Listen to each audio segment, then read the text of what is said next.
time now for our first panel, where we're talking all about cybersecurity and the Internet of Things. My guests are Ian Wood, who's the UK Head of Technology at Veritas, and Steve Bradford, who's Senior Vice President of EMEA at SailPoint. Good morning to both of you. Morning. Good morning. Morning. We'll get straight into it. What for you both, what are the biggest security challenges with IoT devices? I don't know, perhaps Ian, if you want to start us off.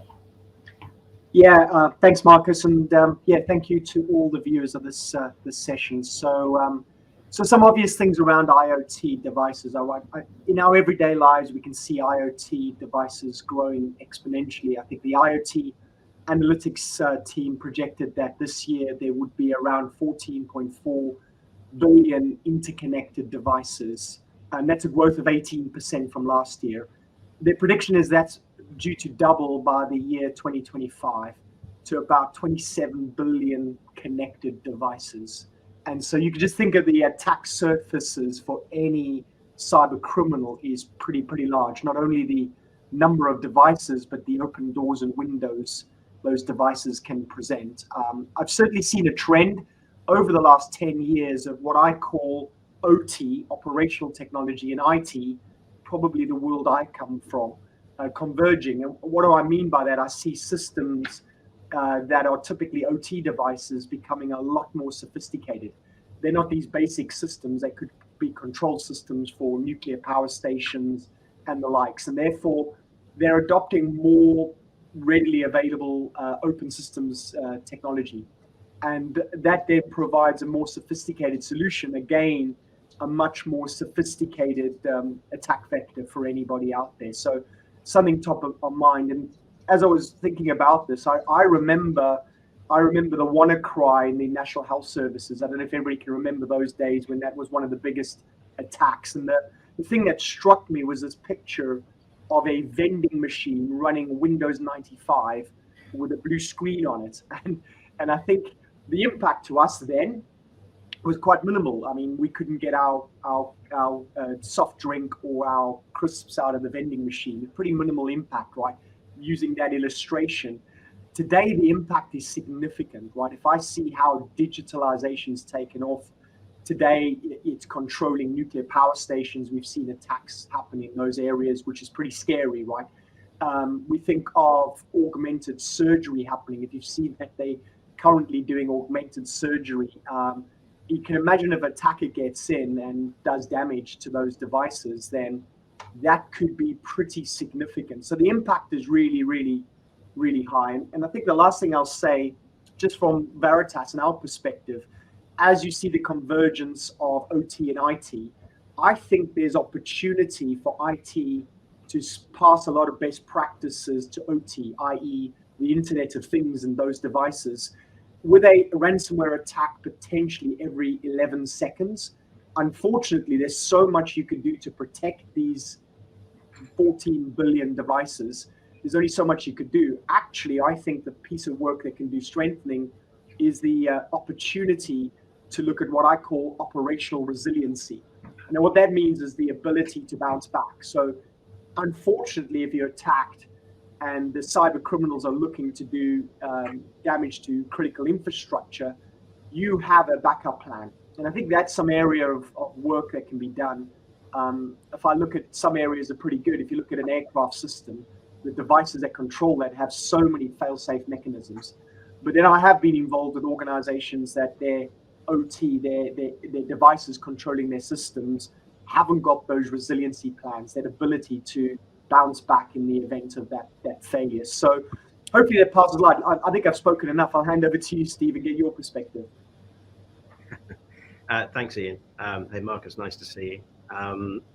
So look, number one, I couldn't agree more. I think convergence is absolutely key to this. I think we all think of, our relatively modestly intelligent, IoT devices as being tremendously loyal. They're not like an employee who is going to get disgruntled and try and do something terrible to you. It's not like they're going to try and swindle you out of money, right? But the reality is as they become much more intelligent devices, they become much more connected into IT systems, then basically you're opening up many more avenues for attack. So we like to think of anything that is connected, anything that is smart, whether it be a human being, whether it be a bot, whether it be a machine, whether it be the watch on your wrist. If it's connected, you have to treat it as an identity. So from a SailPoint point of view, it's really about making sure that you have the same disciplines in managing and governing identities for any of those connected devices. And really that's the basis under which we sort of approach this. So when it comes to mitigating these risks, Steve, perhaps you first. What steps can individuals, and organisations take to mitigate these sort of security concerns?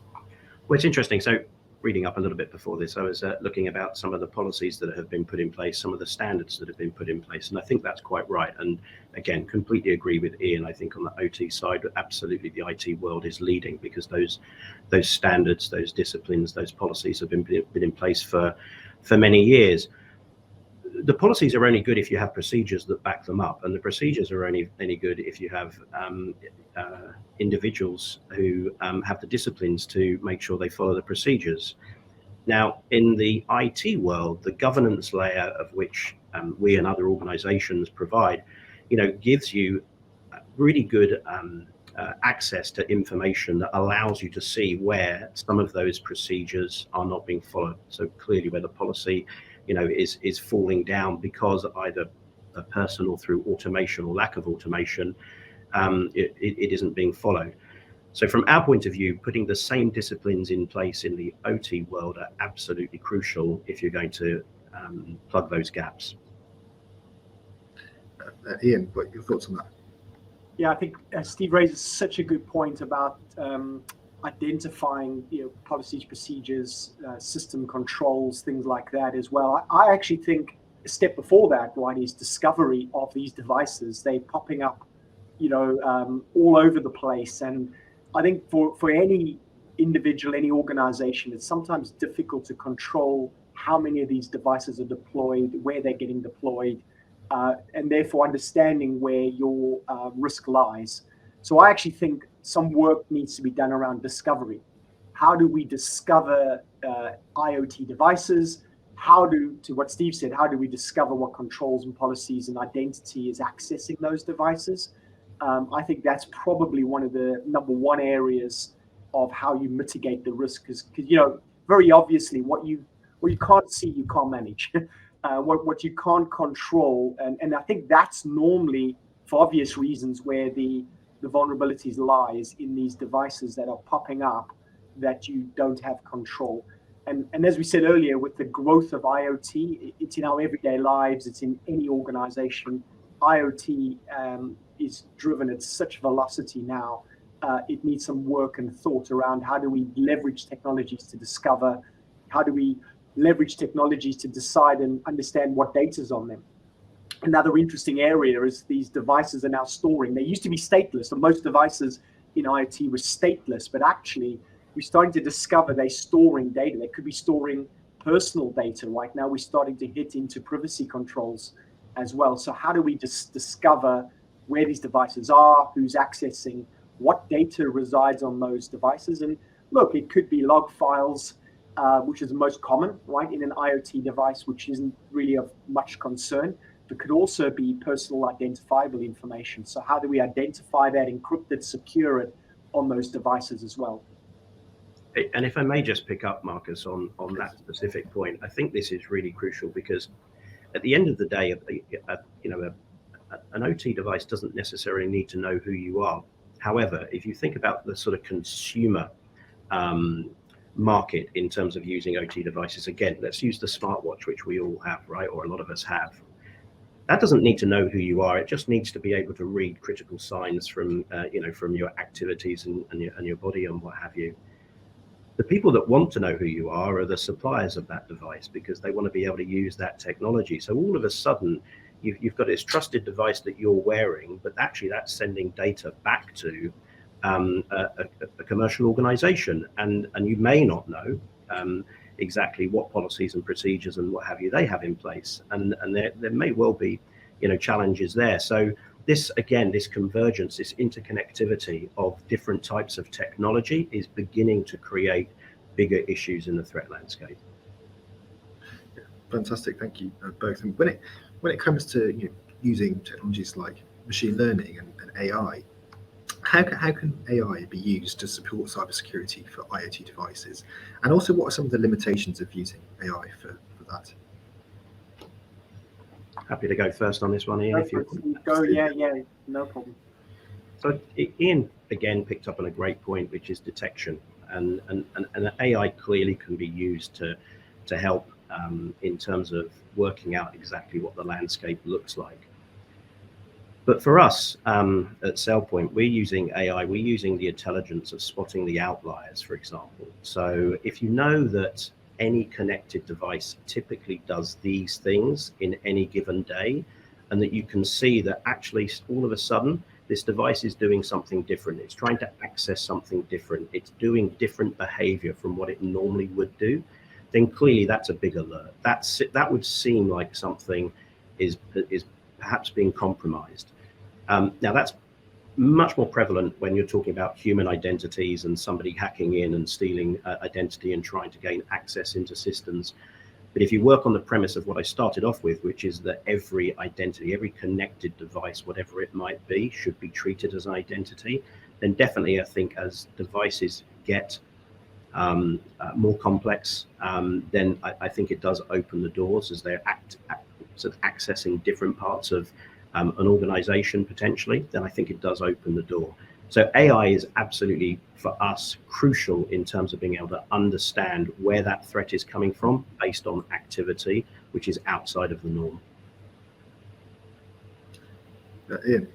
Yeah, I think, Steve, really good point. And actually, I look at, sometimes we only look at that answering that question from one perspective, and that's us as individuals, vendors, securing organizations' data. The other interesting element is seeing signs of criminals, I call them cyber criminals, using AI themselves, right, to repeat tasks, trivial tasks, to accelerate the opportunity to go and get into devices and do damage. So, the security is typically, the way I look at securing is it's kind of a race.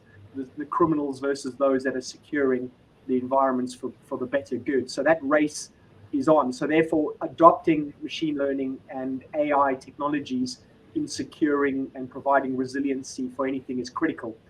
Without it, I think then you are at a disadvantage to potentially a lot of cyber criminals starting to use AI to do damage.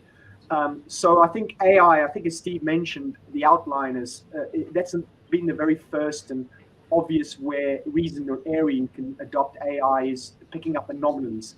And so learning, like machine learning, everyday activities on a device, for example, understanding the social interaction, the user access between the device, and then trapping and understanding and learning the behavior of that activity.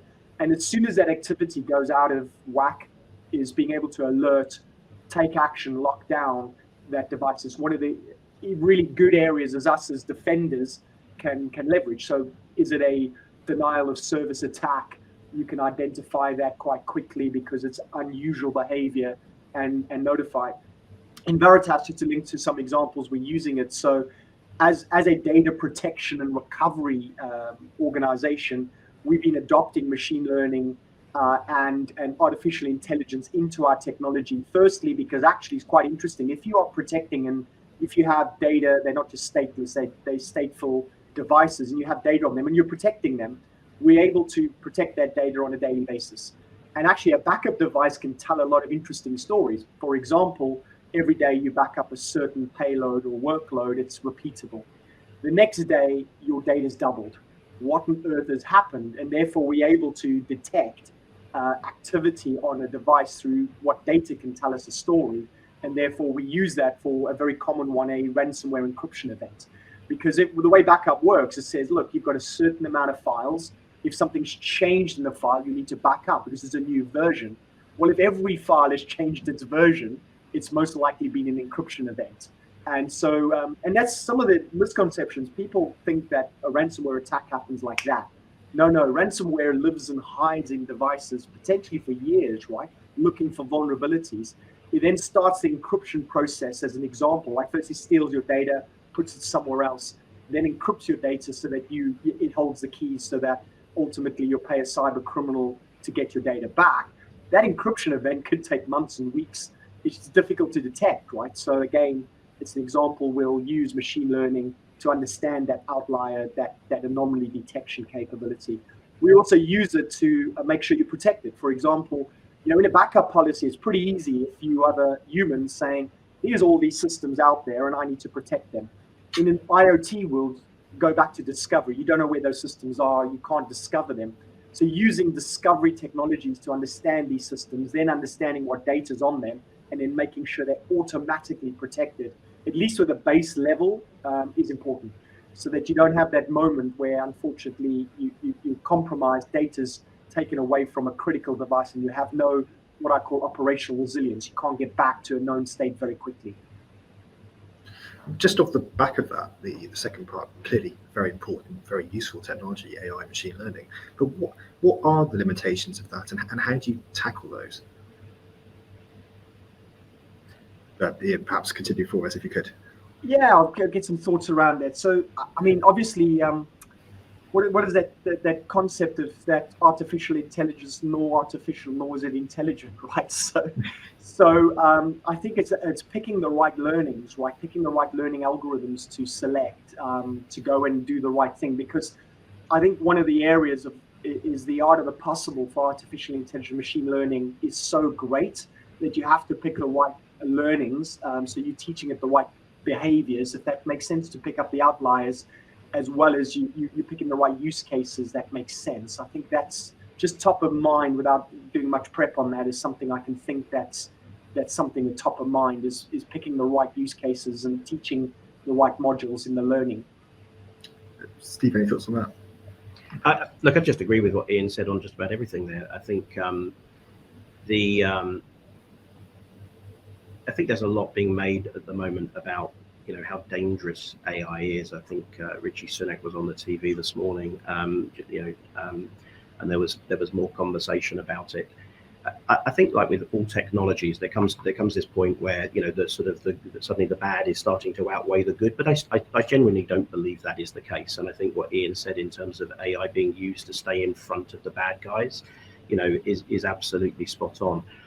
What I would say, and this is slightly conceptual. I did read an article the other day about it, which I can't verify, so I won't use too many specifics. But there was a robot that was set a task, and robots now are so intelligent they will find ways to do just about anything, and they can research lots of different ways, which may be legal or illegal to do things, but they don't have a moral compass. So how would you be able to stop them from taking a certain path? And I did read a story about a robot that had discovered that it couldn't get through the picture, how many bicycles are in these pictures, and so it actually went online and hired somebody to do it for them. And so I guess the point here is that I think I'm slightly worried about the fact that there is this sort of negativity about AI. I do think in general it's still a good it's a good thing for humanity, but I do think we need to get on top of it from a point of view of some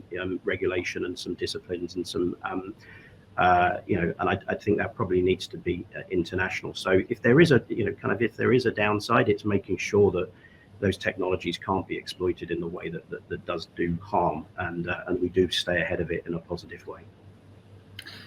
So moving on to other sorts of technologies, or blockchain, what sort of role can blockchain play in securing data transmission and also protecting data privacy when it comes to IoT devices, and also what challenges remain unsolved when it comes to using blockchain? I don't know, perhaps Steve, if you want to start. I was rather hope you were going to ask Ian this one, because when we discussed this the other day. Oh, I'm sorry. I was Ian, please. Yes. Yeah, look, I think I'm in the 100% world of conceptual thought process here of blockchain. I think firstly, there's probably not enough adoption of blockchain technology to deliver on the promise. It's been quite a hype for a long time, right? And there's fewer examples that you'd like to see adopting mainstream technology with blockchain, outside of cryptocurrencies and things like that. But theoretically, blockchain securing IoT could be the perfect recipe, right? So if you think about blockchain technology, you think about data integrity. I mean, in essence, it's a distributed ledger, right? That's tamper-proof. That's not a bad thing, encrypting data in little bits and pieces. It's decentralized, right? So it doesn't have a central key so if you are a cyber criminal and you're trying to get access, where do you go? Like, that's pretty difficult in a decentralized ledger concept. So multiple nodes are at play. Validating of transactions is going to be quite tricky. Authentication is and access control is pretty good and granular in a blockchain type technology. You know, ultimately you're using keys. It's got device authentication built in. You're making sure they're authorized devices that can access things. So that's all pretty good. Adopting blockchain in a good way for data privacy is also pretty interesting. Like, you know, it has this concept of what do they call them, secure contracts, right? That's a pretty cool thing to make sure that you can lock down into a fairly granular access control. So if you do have private data on there, sensitive data, you can lock that down and provide different, as they would say in theory, these secure contracts to access data. But as I said earlier, it's probably not been widely adopted. I think why is it not being adopted as much? Number one, there's probably a lack of standardization. And I think that's probably a call out to try and see how you get standardization in the blockchain technology and start getting some more adoption by different vendors around the world that can adopt this to fulfill on those promises that, as I said earlier, the potential to lock down and secure IoT devices. Obviously, scalability is pretty good, but there's, faced with a large number of transactions, every transaction needs to be validated. Is that effective? It's then leads into performance and latency through the validation of distributed networks and nodes that have to do it. So it's probably got some work to be done to improve all of that area. And then I think the cost of compute power is quite high, right? And therefore links into concern of the cost of energy, as everybody's concerned around. But that is starting to improve through different types of techniques. So I think it's pretty resource hungry to secure IoT at the moment. But so that's all the world of theory of stuff I've regurgitated to give you an idea. On the one hand, seems like a really interesting avenue to secure IoT devices, not adopted enough, to be honest, but then has a few of those technologies around performance, around latency, around lack of standards that needs to overcome to start getting adopted wider. So the next question is, how can organizations ensure that they're complying with data privacy regulations when they're using IoT devices? Steve, I don't know if you want to take this one first. So, as I said a little bit earlier, right, most devices don't need to know who you are. They don't need to know what your personal data is. I genuinely think that the challenge here is more in the vendors that supply those devices, who invariably will have, to some degree, registered personal information in some way. And I think it falls back on those organizations to make sure that they're managing the right policies there. So I know not in every case that's going to be that is going to be true, but certainly I think certainly in the consumer world of the OT side of things, I think that's going to be the case. Ian.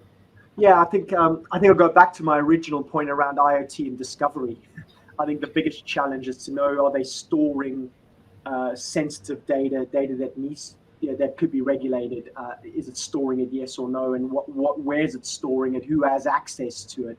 I think those are the areas. So I guess, going back into AI, I think that's another area of opportunity for AI to help discover data throughout there. And again, in Veritas, we are adopting AI machine learning algorithms to go out and discover data and then to classify data. The holy grail, like lots of people think, classification is very difficult. If I say to an individual, is this sensitive information? Is this personal information? Is this PII, for example? The individual is probably not going to know. So it's very important to be able to use machine learning AI to automatically discover and then classify data, no matter where the data resides. And in a IoT world that's fragmented hugely over potentially billions of devices out there. So that's probably the best, or if not arguably the only way in which you can control this is through clever discovery technologies and classification algorithms that can go and tell you, look, these devices over there, they have sensitive information. They make sure that you understand who has access to them, make sure that's locked down, encrypted, and access to that information is controlled. And I think Steve mentioned a really good point. There's a rise of the connection of personal data and IoT. You know, I'm a big fan of fitness and fitness devices. I've got way too many. I'm pretty sure the data spread throughout. And before it was just a simple device reading a heartbeat, right? And now it's a device reading a heartbeat that knows me, that knows when I went out, that knows exactly where I was. It knows through GPS, all this information's collected. So even as an individual, I got thoughts of how is that stored? How is that processed? How is that secure? It's pretty important. So that's my point of view around that. So what steps can be taken then to ensure privacy and security when it comes to complying with this data privacy? How do you go about that, would you say? Again, I think there's huge changes, differences in examples, right? I mean, if you're talking about industrial devices that probably not have access to much sort of personal information, I think it does come back much more into the consumer world where that's going to be the case. Clearly you can put all sorts of, policies and procedures and protection into devices, but again, those devices need to be kept up to date. I mean, how many people, skip over, on their phone when it says there's an update? I think we're all a bit lazy in that respect. And of course, what we're doing is we're opening ourselves up to massive risk by doing that. Those patches are coming down to protect you from the latest, gaps that the vendors see in their technology. So I think there's various different things, but definitely, I think this has to come down to a bit of personal responsibility and making sure that we, protect ourselves. And then organizations that have proliferated that, the amount of devices that are out there have a huge role in playing in making sure when that data is collected, that is protected in the right way through the right policies, procedures, and make sure the discipline is there as well. So we've spoken quite a lot about technology and AI, machine learning, blockchain, but what for you both are the biggest security challenges associated with the human factors in cybersecurity, and how can we develop strategies to address these challenges relating to IoT devices? I'll riff off of what Steve just mentioned there in terms of individuals' responsibility. I think, it's really interesting as, pre things like GDPR and other data privacy regulations coming into effect, we didn't really have the visibility of where data was stored, processed, who has access to it, etc. Now, through GDPR, other privacy regulations, obviously things have come into force of making sure me as a consumer are aware. But I wonder how many individuals does the risk-reward game, right? So risk-reward, what I mean by that is, look, I know you may be processing my data all over the place, but the reward is so good. I can track all my fitness. I can understand so much data. There's so much data available. Just provide access. So I think it goes down to individuals making sure that when the little note that says, are you okay with me processing your data? You read the fine print. You'll probably be quite alarmed at what goes into the fine print. Then you make a more informed risk-reward decision, if that makes sense, as individuals. Then bleeding from that riff into organizations, I think there's a culture of shame and shaming individuals that may have done something as an error, right? And I think therefore, how much data breach happens where the individual, the employee or individual just won't inform, right? Because there's a real shame if they're scared they lose their job. And therefore, it takes so long to identify a potential human error in a data breach because of this culture of shaming or potentially that risk of saying, well, I've made an error, I'm going to get fired, and therefore I'm not going to tell anybody about it, I'm going to hide it. So I think there's probably some things we can do based on the fact of culturally in organizations. Please don't celebrate the data breach, right? That's not what we're saying, but perhaps accept that everybody's human and give some form of a amnesty view of, look, if you've done something by error, which is from a data breach, probably one of the most common errors is human error of doing something accidentally they shouldn't have done. but allowing organizations to have a culture to say, look, if something's gone wrong, it's okay. There's some amnesty. You can just tell us. We understand we're humans. You're not going to lose your job, right? And finding through that culture of saying, look, we're all humans. We make human errors, but please tell us. Please tell us so that we are aware, so that we can mitigate the risk. We can inform individuals that their data may have been breached. We can do the right things. We want to detect that as early as possible. So that's some of the area. We're all humans and we make mistakes, but it's giving that kind of mechanism or safety net to say, look, just tell us about it. I think, I think a device is far less likely to make some of the human mistakes that are made, right? It probably won't fall for a phishing attack, but I suspect the population, a very large percentage, have already, done that, right? So the human factor is definitely there. But if you work on the basis that every access point, whether it be a human, whether it be a bot, whether it be a machine, if you work on the basis that, you have zero trust for any of those identities, and you very heavily authenticate them, and you make sure that they have the least access possible to do the role or the job or the specific task that they have been set, then effectively you're going to limit the risk. And organizations and baddies can only hold your data to ransom if they have access to it. If you try and plug as many gaps as possible through a zero trust policy, through having the least access required to do the task that is required, then you limit the access to that data. You limit the access to the applications. Great, thank you both.